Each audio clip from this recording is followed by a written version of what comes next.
পালানোর সুযোগ নাই কিংবা হচ্ছে দূরে যাওয়ারও সুযোগ নেই। যে আমরা হাজার, হাজার কোটি টাকা পাচার করে বাহিরে আমাদের আলাদা একটা জীবন অর্থাৎ আমাদের ফ্যামিলি বাহিরে থাকে বিষয়টা ওরকম না। আমাদের পুরো ফ্যামিলি আমরা কিন্তু এইভাবেই কিন্তু দেখা গেছে যে জীবনযাপনটা হয়। বাংলাদেশের জনগণ যদি সচেতন থাকে, ভোটাররা যদি সচেতন থাকেন, ফলশ্রুতিতে সেখানে রেজাল্ট নিয়ে খুব বেশি কারসাজি করতে পারবে না। লটারির মাধ্যমে যে প্রতীক পাবে সেটার মাধ্যমে নির্বাচন করবে। সামনে যে স্থানীয় নির্বাচন হবে সেই স্থানীয় নির্বাচন বিএনপি কতটুকু নিরপেক্ষভাবে করতে দিবে সেটিরও কিন্তু একটি বিষয় প্রশ্ন এসে যায়। বিএনপি তাদের দলীয় নেতাকর্মীদেরকে বিশেষ করে যারা বিভিন্নভাবে জাতীয় নির্বাচনে বঞ্চিত হয়েছেন দল থেকে তাদেরকে তারা রিওয়ার্ড হিসাবে এই প্রশাসকের দায়িত্বগুলো বসিয়েছেন।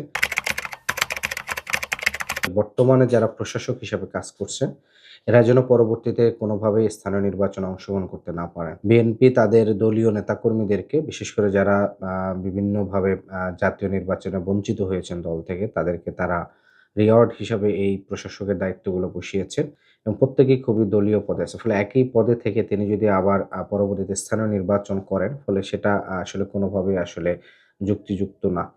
দ্বিতীয়ত যে বিষয়টি হচ্ছে এটা দীর্ঘদিনের দাবি। বিশেষ করে গণঅভ্যুত্থান পরবর্তী জুলাই জাতীয় সনদ যখন হয়, তখনই এই আলোচনাটা আসছিল যে স্থানীয় নির্বাচনটি দলীয় প্রতীকে না করা। দলীয় প্রতীকে নির্বাচন করলে সেটি হচ্ছে যে তখন একেবারেই দলীয়ভাবে আপনার হচ্ছে প্রভাবিত হয়ে থাকে। লটারির মাধ্যমে যে প্রতীক পাবে সেটার মাধ্যমে নির্বাচন করবে। আমরা জাতীয় নির্বাচনে যে অভিযোগটি স্পষ্ট আকারে করেছি সেটি আমরা কারচুপি বলিনি। আমি যেটি বলেছি যে ভোট সুষ্ঠুভাবে আ গ্রহণ হয়েছে। কিন্তু ফলাফল গণনার সময় সেটি কারসাজি হয়েছে। কারসাজি মানে হচ্ছে গণনার ক্ষেত্রে তারা নানা ধরনের ভাবে প্রভাবিত করেছে। আমাদের দেখা যাচ্ছে যে অনেক রেজাল্ট শিটে যারা এজেন্ট ছিলেন সেই এজেন্টদের সিগনেচার ছিল না।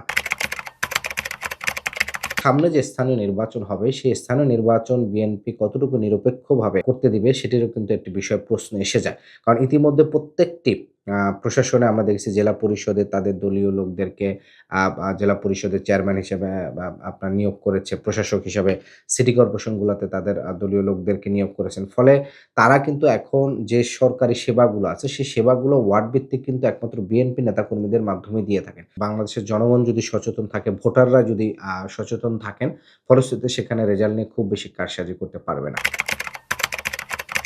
প্রত্যেকটা দলেরই তার নিজস্ব কিন্তু প্রতিনিধি এবং হচ্ছে তাদের জনপ্রতিনিধি সেই জায়গায় মনোনীত করা থাকেন।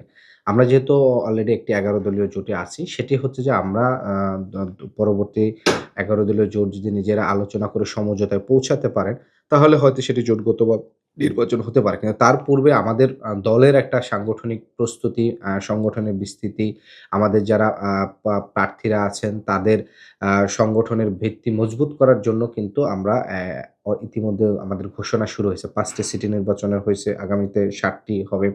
এরপর ধারাবাহিকভাবে উপজেলার ভাইস চেয়ারম্যান, চেয়ারম্যান এবং পৌর যে মেয়র থাকেন এবং ইউনিয়ন পরিষদের চেয়ারম্যান পর্যন্ত কিন্তু আমরা সেই ধারাবাহিক কাজগুলো আমাদের প্রস্তুতি চলছে। আমি কিন্তু ঢাকা ১৮ আসনে যে ইশতেহার দিয়েছিলাম, সেই ইশতেহারের অধিকাংশই কিন্তু মূলত ঢাকা সিটি কর্পোরেশনের ইশতেহারে অন্তর্ভুক্ত। কারণ ঢাকা সিটিতে যে সংসদীয় আসনগুলো, সেগুলোর কাজ মূলত টোটাল সিটি কর্পোরেশনের কাজই। সে জায়গা থেকে আমরা সুস্পষ্টভাবে আমি বলেছি যে আমাদের মূল যে ৩ টা মোটো আমরা বলেছি সেটি হচ্ছে পরিকল্পিত, নিরাপদ এবং ইনসাফের নগরী প্রতিষ্ঠিত করা। প্রত্যেকটা কর্তৃপক্ষকে সমন্বিতভাবে একটা জায়গায় আসতে হবে। সেটাকে আমি নাম দিয়েছি ইন্টিগ্রেটেড গভর্নেন্স অর্থাৎ সমন্বিত শাসন ব্যবস্থা। যদি সমন্বিত শাসন ব্যবস্থা আমরা করতে পারি তাহলে নাগরিক সেবা এবং নাগরিক অধিকারটা আমরা খুব ইজিলি নিশ্চিত করতে পারব। রাষ্ট্রের যে মৌলিক অধিকারগুলা, সেই অধিকারগুলা খোদ রাজধানীতে আমরা পূরণ করতে পারতেছি না। ফলে আমাদেরকে ঢাকা উত্তর সিটির অঞ্চল ভিত্তিক কিন্তু সরকারি স্বাস্থ্য কমপ্লেক্স বা হাসপাতালের একটা উদ্যোগ গ্রহণ করতে হবে। ফলে শিক্ষা, স্বাস্থ্য, নারীর নিরাপত্তা, পরিবেশ, বিনোদন কারণ শিশুদের বিকাশের জন্য আমাদের এখানে পর্যাপ্ত জায়গা নেই। আমাদের যে ঢাকা উত্তরে যে নদী খালগুলো আছে সেগুলো দখল করা আছে এবং প্রভাবশালীরাই সেগুলো দখল করে রাজনীতির সাথে সংশ্লিষ্টতা। ফলে সেই জায়গাগুলোতে নদী খাল, পরিবেশ, এই যে বিনোদন এই জায়গাগুলো আমাদের নিশ্চিত করতে হবে। আমরা এইভাবেই মানুষের কাছে যাবো, মানুষের অধিকার নিয়ে কথা বলব, সেই জায়গাটায় আমরা কাজ করব।